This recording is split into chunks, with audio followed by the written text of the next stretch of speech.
Hi friends, இது உங்களுக்கு கிரியோ tata get channel. So இன்றைக்கி நாம் என்ன பார்க்க போகிறோம்னா, எக்ஸலில் வந்து பார்த்திங்கன்னா சார்ட்ஸை பற்றி பார்ப்போம். சிம்பிளாக ஒரு சார்ட்ஸ் எப்படி வந்து உருவாக்குறதுன்னு பார்ப்போம். ஸோ வாங்க சப்ஜெக்ட்குள்ளே போகலாம்.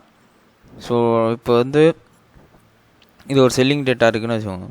ஸோ இதுக்கு வந்து ஒரு சார்ட் பண்ணணும். ஸோ அது எப்படி போடுறோம்னு பார்ப்போம். ஸோ ஃபஸ்ட்டு நான் ட்ராக் பண்ணிக்கிட்டு, ஸோ ஃபஸ்ட் பார்த்திங்கன்னா நான் இதை ரெண்டு ட்ராக் பண்ணிக்கிறேன்.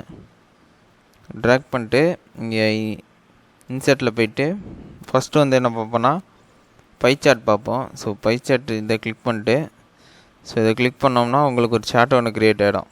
ஸோ இது நார்மலாக பை சார்ட் க்ரியேட் பண்ணுறது. ஸோ இது சிம்பிளான மெத்தட். ஸோ அடுத்தது பார் சார்ட் பார்ப்போம். ஸோ பார் சார்ட் எப்படின்னா, ஸோ சேம் தான். திருப்பி அதேமாரி ரெண்டு இதுக்கு பாரை கிளிக் பண்ணிக்கோங்க. கிளிக் பண்ணிட்டு இன்சர்ட் போய்ட்டு இங்கே பார் இருக்குல்ல, ஸோ அதை கிளிக் பண்ணிங்கன்னா உங்களுக்கு பார் சார்ட் வந்துடும். ஸோ எனக்கு இன்னும் நிறையா வேணும், எனக்கு இன்னும் நிறையா இதை கண்டென்ட்லாம் ஆட் பண்ணணுன்னு வச்சுக்கோங்களேன். ஸோ சேம் நீங்கள் ஃபஸ்ட் நிறையா செலக்ட் பண்ணிக்கோங்க. செலக்ட் பண்ணிட்டு இன்சர்ட் போய்ட்டு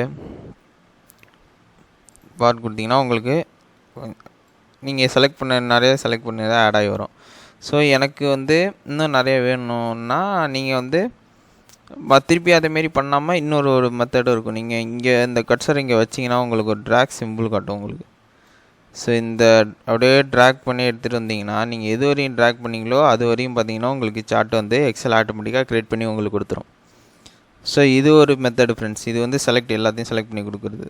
ஸோ இப்படியும் நம்ம வந்து சார்ட் நம்ம தேவையான அளவுக்கு நம்ம எடுத்துக்கலாம் எக்ஸலில். ஸோ அடுத்த லைன் சார்ட்னா அப்படின்னு பார்ப்போம். ஸோ லைன் சார்ட் வந்து சேம் தான். உங்களுக்கு திருப்பி நீங்கள் எது வரையும் செலக்ட் பண்ணுறீங்களோ அது வரையும் கொடுத்துட்டு திருப்பி இன்சைட்டில் போய்ட்டு ஸோ லைன் கொடுத்தீங்கன்னா அதுமாரி உங்களுக்கு லைன் சார்ட் வந்துடும். ஸோ நம்ம திருப்பி நம்ம எது வரையும் வேணும்னா திரும்பி அதேமாரி நம்ம ட்ராக் பண்ணி நம்ம மாற்றிக்கலாம். ஸோ இது வரையும் ட்ராக் பண்ணால் உங்களுக்கு எது வரையும் ட்ராக் பண்ணிங்களோ அது வரையும் உங்கள் டேட்டாஸ் வந்து இதில் எக்ஸல் மாற்றி கொடுத்துரும். ஸோ இது வந்து பார்த்திங்கன்னா சிம்பிளாக உங்களுக்கு சார்ட் வந்து நம்ம வச்சுருக்க செல்லிங் டேட்டா வந்து உங்களுக்கு சார்ட்ஸாக மாற்றணும், கிவன் டேட்டாவை சார்ட்ஸாக மாற்றணும். இது ஒரு சிம்பிளான மெத்தட் ஃப்ரெண்ட்ஸ். ஸோ இந்த மாதிரி நிறைய வீடியோ தமிழில் பார்க்கணுன்னா சேனலை சப்ஸ்கிரைப் பண்ணுங்கள். வீடியோ பிடிச்சிருந்தா லைக் பண்ணுங்கள், ஷேர் பண்ணுங்கள், மறக்காமல் சப்ஸ்கிரைப் பண்ணுங்கள்.